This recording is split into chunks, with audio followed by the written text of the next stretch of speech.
Qui a prononcé pour la première fois la fameuse et la plus célèbre phrase en lingala Ali Bomaye. Ce qui veut dire Ali tue-le. La réponse? Ça va se savoir. Mais avant tout, mesdames et messieurs, soyez les bienvenus sur votre émission On est ensemble. Votre mission aujourd'hui, ça sera comme ça.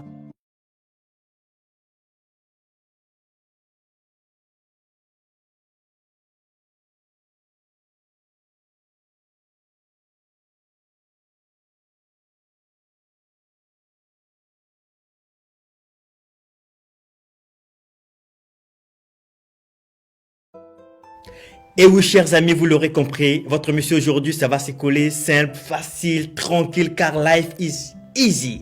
Ben, la vie est toute simple, mon très cher ami. La vie, elle est cool. Ouais, elle est Fabrice. belle, la vie. Ben ouais, Fabrice, pourquoi tu prends la tête, hein? Surtout pour nos chers téléspectateurs qui vont nous suivre en ce moment. La vie, elle est belle.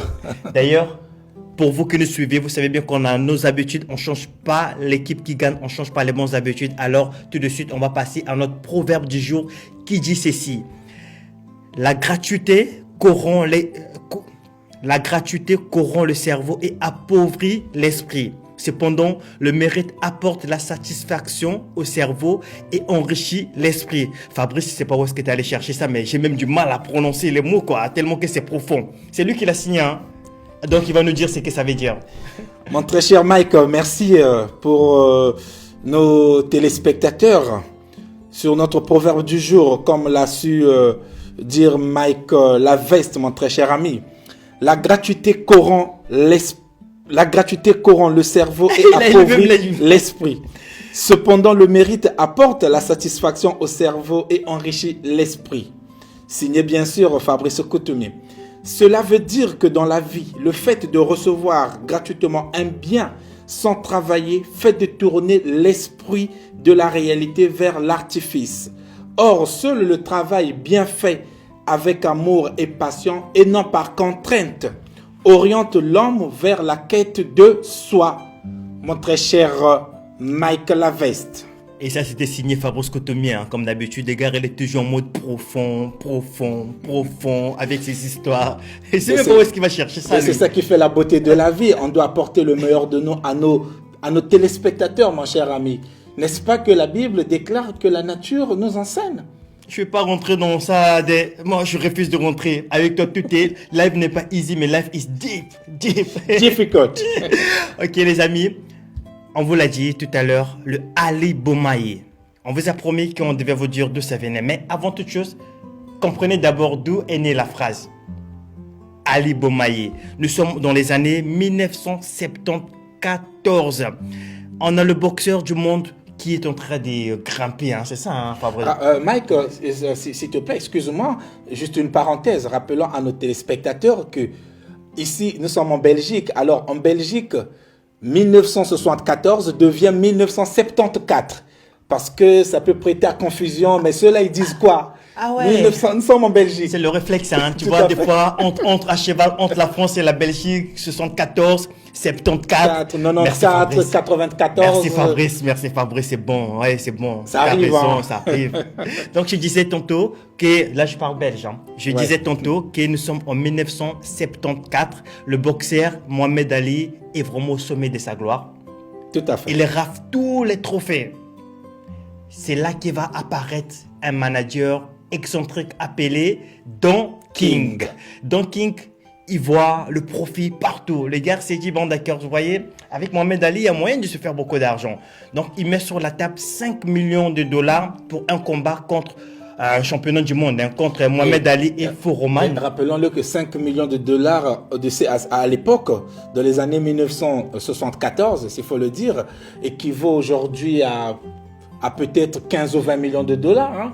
Énormément d'argent. Ah oui, c'est beaucoup d'argent. C'est beaucoup d'argent. Et donc, Fabrice, chers téléspectateurs, Don King va proposer un combat entre Mohamed Ali, qui est le boxeur qui est en train de gravir tous les trophées et le champion du monde en titre, dont George Foreman. Hein? Oui, George Foreman à cette époque, oui. Mais donc, le contrat est signé, il reste juste un endroit où aura lieu le combat. C'est là, dans les jours qui suivaient, dans la même année, Mohamed Ali se retrouve par hasard au Moyen-Orient et là où il rencontre le président Mobutu qui lui aussi est au sommet de sa gloire avec la zaïroitisation. Mohamed Ali fait part du projet au président Mobutu qui lui tout de suite est séduit par le projet et il propose d'accueillir le projet chez lui. À Kinshasa. Kinshasa, comme tu viens de le dire. La capitale. La capitale, bien entendu, c'est qui nous voit, tu vois. Une fois le projet accepté, Mohamed Ali et Foreman débarquent à Kinshasa pour le gros combat et, le combat du siècle. Le combat du siècle, ça a donné ceci. Running track and started calling to people, and he had found out how to say killing in their language, which was Boumaye.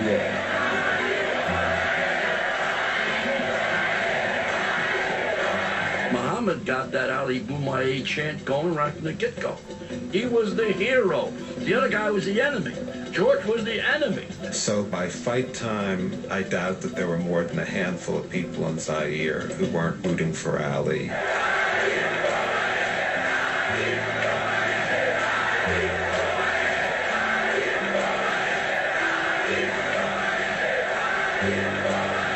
C'est la frénésie totale à Kinshasa. La foule et tout ce qui va avec. Fabrice, et toutes les caméras du monde sont braquées sur Kinshasa, la ville. La belle époque. Bien évidemment, on connaît comment ça s'est déroulé le combat, on connaît l'issue. Mais il faut savoir, il faut le rappeler qu'à l'époque aussi, avant le combat, Foreman va se blesser lors de l'entraînement. Bon, ça n'excuse pas sa défaite, Fabrice. Tout à fait, ça arrive, oui. Ouais. Sinon, si c'était si grave que ça, il devrait annuler le combat. Mais s'il avait accepté de monter sur le ring contre Mohamed Ali, ceux qui se sentaient capables. Quoique Fabrice, il y avait quand même des millions qui étaient là-bas. On ne va pas refaire l'histoire, on va pas refaire l'histoire. Ce qui est fait est fait. On va juste rappeler pour la petite histoire. Lors du combat, qui va réunir, il y avait au moins près de 100 000 spectateurs pour venir regarder ce combat. Et lors du combat, qu'est-ce qui va se passer? Les 7 premiers rounds, Mohamed Ali restera coincé sur les filets du ring, sur les cordes du ring. Pendant les 7 premiers rounds, Georges Foreman va beaucoup cogner. Les gars, ils restent accrochés, ils ne tombent pas. Arrivé au 8e round, c'est là où les gars, il met KO son adversaire, Mohamed Ali. Foreman est par terre et le combat est fini. On a refait l'histoire. Mais vous vous rappelez encore de la question, Fabrice, tu te rappelles de la question? Tout à fait. Ali Boumaye. Ali Boumaye. La fameuse phrase. Ali, tue-le. Qui est la première personne à l'avoir prononcée. C'est là la question. Et on vous a promis qu'on vous donnera la réponse. Regardez cette voilà, je peux faire une vidéo qu'il y a plus de morts au Congo qu'en Syrie. Voilà. Là, je suis avec une femme en or. Avec la maman ici, la douanière. Oui. La belle phrase que vous avez dit, c'était quoi sur le Congo? Un jour, le Seigneur, le bon Dieu va se lever. Voilà. Pour le Congo. Et voilà. Et c'était la première, en quelle année répétée avec Ali Foreman? Ouais. En 1974. Voilà. C'était en mois d'octobre 1974. Voilà. J'avais 10 ans. Ouais. Donc voilà. C'est moi la première à crier que Ali Boumaye. Voilà, respect à la maman ici. Voilà, et je cherche un écrivain pour maman. Donc voilà. Donc un écrivain, si un écrivain me contacte en privé, pourrait écrire son histoire. Donc voilà. Attention, son premier fils est boxeur. Oui, il est devenu boxeur comme Ali. Comme Ali. Ali, c'était mon idole. Voilà. Les jours qu'on m'a dit que je ne savais même pas qu'Ali était mort. J'étais à l'hôpital. Il n'y a même pas 6 mois, on m'a dit qu'Ali est mort. J'ai pleuré. Paix à son âme. Jusqu'à... Voilà, paix à son âme. Allez, vive le RDC. Je pense là où il habitait en Télé, là où il s'entraînait. Ali, vraiment, il me manque. Paix à son âme, maman, paix à son âme. Ce qu'il m'a dit, ça s'est réalisé. Mon premier fils est devenu boxeur, mon premier petit-fils est devenu boxeur. C'est clair. Bon, allez, Agent Coty, vive le RDC et anti-Kabila. De toute façon, c'est bientôt fini Kabila. Bientôt fini Kabila. Oui, c'est Malanga. Voilà. Transition avec Malanga. Exact. Transition avec le président Christian Malanga. Voilà, c'est ça qu'il faut. Allez, 2 mois 5 ans, vive le RDC. Chose promise, chose dit. Maintenant, vous savez d'où vient, quelle est l'origine de la fameuse phrase Ali Boumaye. Mais pour juste revenir encore dans le passé par rapport à l'ambiance du combat, Fabrice a des choses. Non, mais pas tout à fait, Mike. C'est juste que, rappelons, dans les années 74, Ali Mohamed. Toi, au moins, tu dis pas 74. Comment? J'ai dit quoi, 74 Ouais, ou j'ai dit 74? 74, comprenez que c'est le ouais, français belge, hein, 74. Donc en 74, Ali avait 32 ans. Et il est important de rappeler que Ali, finalement, s'appelait, il est né, si vous voulez, de Cassius Marcellus Clay. Et il est devenu Mohamed Ali qu'en 1965, après qu'il ait intégré l'islam. Donc c'est important de le signaler parce que avant-hier, j'ai eu à rencontrer certaines mamans de la communauté toujours, en fait, qui discutaient entre elles sur Ali Mohamed. Et donc, une autre maman, effectivement, savait que Mohamed Ali n'était pas né Mohamed Ali, mais sauf qu'elle avait du mal de connaître le vrai nom de Mohamed Ali. Et l'autre maman avec qui elle discutait disait que non, son nom de naissance, c'est Mohamed Ali. Et tu vois, donc c'était aussi important de le signifier, quoi. Merci Fabrice, merci. C'est pour ça, moi, je t'aime. Tu as toujours de bonnes choses, tu dois toujours signifier, informer. Ça, c'est bien ça. Mais tout ça, c'est par rapport à Mohamed Ali. C'est notre champion légendaire. Hein. Donc ça, voilà, on est obligé d'apporter quand même le maximum d'infos qu'on a sur lui. Bien entendu. Sur ces, chers amis, vous savez comment ça se déroule, On est ensemble, votre émission qui vous kiffez, qui vous attendez tous. Aujourd'hui, la rubrique politique pour le Nil, le titre c'est Isère, le métro Isère. Pourquoi Isère? D'où vient le nom de Isère? Quelle est l'histoire de Isère? En quelques phrases, en quelques mots, notre cher FK, il veut toujours que je précise Fabrice Kotomi. C'est important, Mike, parce que quand vous dites Kotomi, c'est le côté sacré de Fabrice. Il est parti encore dans le truc sacré. Non, je retire le côté authentique de Fabrice. Ah, il a enlevé le sacré, il a mis l'authenticité. C'est bon, on est d'accord. Vu que nous parlons de la RDC, le retour à l'authenticité, c'était aussi la fameuse phrase de notre cher président. Mobutu Sese Seko, bien entendu. Mais on va passer maintenant à la politique pour les nuls et on va vous expliquer l'origine du métro Isère. Fabrice, à toi la parole. Le métro Isère doit son nom à la place Isère, qui est située entre le boulevard Roi-Baudouin et le boulevard d'Anvers, à hauteur de la station du métro. Pourquoi, Fabrice, on a choisi de donner le nom Isère à cette place? Je voulais plutôt demander pourquoi la place Isère. La place Isère vient du fleuve Isère, qui, venant de France, arrose Dixmude avant de se jeter dans la mer du Nord à Newport. À Newport? Tout à fait. Donc le fleuve Isère se jette à la mer du Nord en passant par Newport? Tout à fait. Ok, mais pourquoi avoir donné le nom Isère à cette station de métro qui est juste à l'entrée de la ville? Parce que dès qu'on traverse Molenbeek, on arrive directement, on traverse le pont, direct le métro Isère. Pourquoi ce nom à ce métro en fait? La station du métro est baptisée du nom de Isère en souvenir des combats de l'armée belge sur le front de l'Isère pendant 4 ans durant la Première Guerre mondiale. Merci Fabrice, surtout pour le temps solennel. Avec tout le ciré, il nous informe sur le métro d'Isère. Mais il faut savoir que le métro Isère, comme il vient de le dire, doit son nom à la place Isère et le reste, il a su le dire. Je ne vais pas le redire encore. Merci à toi, vous qui nous regardez. Maintenant, vous savez, grâce à qui vous connaissez l'histoire du métro d'Isère. Donc, le métro Isère ou le nom d'Isère doit nous faire penser aux soldats belges qui ont tenu pendant 4 ans lors de la Première Guerre mondiale à l'Isère. Attends, à l'Isère. La Première Guerre mondiale, l'armée belge a tenu le front à l'Isère pendant 4 ans. Pendant 4 ans. Tu vois les conditions dans lesquelles cette armée... Donc, au fait, si j'ai bien compris, le métro Isère doit son nom surtout à ce combat. À ce combat, pas forcément au fleuve. Non. Non, en fait, le fleuve Isère vient effectivement de cette zone appelée l'Isère. Donc, c'est une contrée certainement du côté de la France peut-être. Oui. Vous savez que je ne suis pas trop fort en géographie européenne. Mais tu nous donnes déjà des infos et c'est capital parce que ça, moi je ne le connaissais pas et certains de nos téléspectateurs qui nous regardent ont la joie de recevoir cette information. Tout à fait. Merci. Donc c'est en souvenir de ce combat pendant 4 ans durant la Première Guerre mondiale. Mon cher ami Mike. Ok, merci. On va faire une petite pause si vous le permettez avec cette vidéo. Pourquoi pas danser un peu? Let's go. Sikitika, tikitika, sikitika, tikitika. Ils dansent de l'afro il s'appelle Homer Simpson. Il danse de l'afro, il s'appelle Homer Simpson.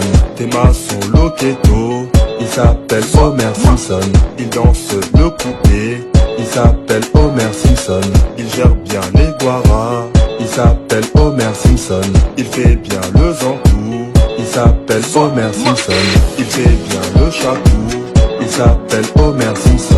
Il fait comme Innoté, il s'appelle Homer Simpson. Il fait bien le pacolopa, il s'appelle Homer Simpson. Il danse de l'amour. Et là, vous venez de suivre DJ Liprod et NTD. Mon très cher ami, on a déjà commencé, mais moi j'ai bien voulu que tu continues à danser. Pas ma faute, la musique elle est bonne. Quoi. Tout à fait, tout à fait. On sent que sur le samedi, c'est Homer Simpson, c'est la danse de Homer Simpson, gars. C'est aussi ton côté artistique, hein, d'être branché tout le temps à la bonne musique. On n'y peut rien. Vous avez regardé, et c'est magnifique, excusez-moi, mais il fallait bien danser, quoi. Et danse aussi chez vous si vous nous suivez. Et surtout que ce sont les pas du moment. Ne faites pas comme Fabrice qui ne sait pas danser. Ok, ne vous en faites pas, je suis un grand danseur. Hein. Okay. Mais je sais à quel moment il faut danser. Hein. Ah ça, chers amis, nous tirons tout doucement vers la fin de notre émission. Mon très cher Mike, avant la fin, nous avons quelques informations concernant notre agenda. Bien entendu, et je sais que c'est toi qui vas donner l'information, Fabrice. Pour nos téléspectateurs belges de Bruxelles, permettez la précision, le Centre culturel flamand de Schaerbeek, des Criquelards, organisera vendredi 31 janvier 2020 un apéro en mode soirée dansante de 18h à 2h du matin. L'événement se déroulera sur la rue Gallet numéro 86, 1030 Bruxelles, près de la place Lit. Et l'entrée sera libre, pour ne pas dire gratuite. Alors vous êtes les bienvenus. Et notre artiste, ou mon artiste Mike Laveste, sera de la partie. Et oui, évidemment, Fabrice Mike Laveste sera de la partie, mais il n'y aura pas que Mike Laveste, il y aura aussi d'autres artistes. Hein. Il y aura des grands noms. En total, il y aura 8 artistes. Comme vient de préciser Fabrice, c'est une grande soirée de 18h à 2h du matin. Il y aura à manger, il y aura à boire, il y aura de l'ambiance. Les artistes qui ont fait partie, j'ai eu l'honneur d'être invité, que je remercie déjà Criquelards et tous ceux qui seront présents, toute l'organisation dans les Douines. Pour les artistes qui nous regardent, qui souhaiteraient venir participer, vous pouvez retrouver l'événement sur Facebook. Ou encore, vous pouvez venir le jour J, c'est le vendredi prochain. Oui, le vendredi 31, c'est le vendredi 31, la semaine prochaine. Vous pouvez venir avec votre musique, mais avant 18h, parce qu'il y a possibilité de open mic. Et dis-moi, mon cher ami, tu auras le droit de chanter combien de chansons vu que vous serez nombreux, parce que là, la soirée n'était pas réservée qu'à toi. Non, je n'aimerais pas. Surtout que ça a été sélectionné, hein, beaucoup d'artistes. Et je parle en mon nom, il y a eu 20 minutes. Ah, 20 minutes sur scène. Déjà en 20 donc, minutes, on fait déjà avoir il y aura des surprises, il y aura chansons. des surprises, il y aura de bonnes choses, des projets à venir que vous allez découvrir Mike Laveste sur scène. Mais avec toi, j'ai confiance, mon ami. Vous avec toi, j'ai confiance. Les autres artistes, ça c'est sûr. Non, moi, je viendrai d'abord pour mon artiste Mike Laveste, parce qu'il y a longtemps que je t'ai vu sur scène. Hein. Oui, ça, il faut qu'on se le dise. Oui, cher ami. Vous le savez, les bonnes choses, ça ne dure pas. On a bien envie de rester encore avec vous, mais l'heure, c'est l'heure. Hein. On tire tout doucement vers la fin de notre agenda, de notre émission. On est ensemble. C'est fini pour aujourd'hui. Vous pouvez toujours nous continuer à nous suivre sur nos plateformes. Quoi que vous fassiez, surtout, défoulez-vous comme moi sur du Homer Simpson. Fabrice. Tout à fait. Rappelons que le DJ NTD et DJ Liprod. D'ailleurs, on leur fait la dédicace. Tout à fait. Et se sont inspirés sur les pas de danse, je vais dire, congolais. Hein, les pas de danse. Sur ces, ils ont compris, Fabrice, l'heure c'est l'heure. Déjà, l'antenne, on doit libérer l'antenne. Chers amis, la musique c'est DJ NTD et DJ Liprod. Et c'est du Homer Simpson. Quoi que vous fassiez, amusez-vous, dansez, c'est le week-end. C'est du Homer Simpson. Allez, ciao, ciao, on est ensemble. Ben après, on va aller danser. Il danse comme...